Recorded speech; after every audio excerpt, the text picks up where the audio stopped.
The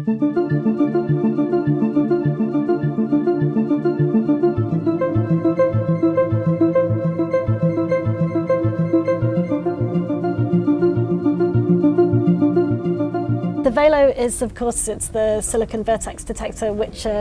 reconstructs the trajectories of the charged particles, and it has to be incredibly close to the beams in order to get the maximum accuracy. We have moved to within 4.5 millimeters of the beam already in a test run earlier this week, and in fact this was already a world record in terms of approaching colliding beams for a particle physics experiment, and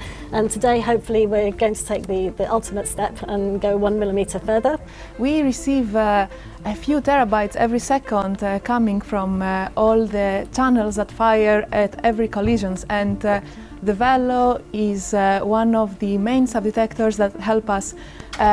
reconstruct events in real time. Normally the modules are separated by about 29 millimeters, so they look a little bit like this. And this is the situation when the LHC is putting protons into the machine. And the incredible thing is there's no survey system in the world that would be able to tell us to the accuracy that we need where the beam is relative to our detector. Even if you could make a dead reckoning, then the beam might move for operational reasons, and we're so close and we have to be so safe, we have to be aware of this. And so that's why we don't rely on a measurement, but we measure it ourselves. With these modules, we actually visualize the beam, we reconstruct tracks, we reconstruct the vertices, and we see where the beam is, and we carefully move to center around it and then to gradually approach step by step.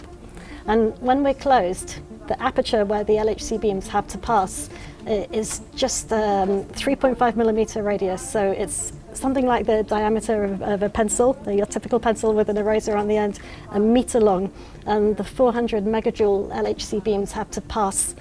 through this very, very narrow space. I think for me what's really amazing with this moment is that it's really the tipping point of this 10 years project, where all the work of 100 people, students, researcher, junior and senior, comes together, and every single subsystem from the control to the readout to the software reconstruction, the electronics come together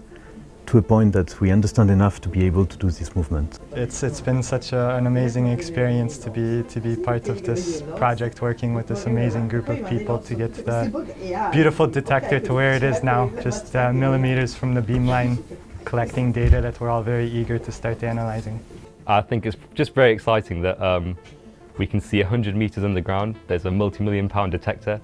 physically moving, and we can see direct evidence of that directly on the screens in front of us. Let's say one of the last moments after a long way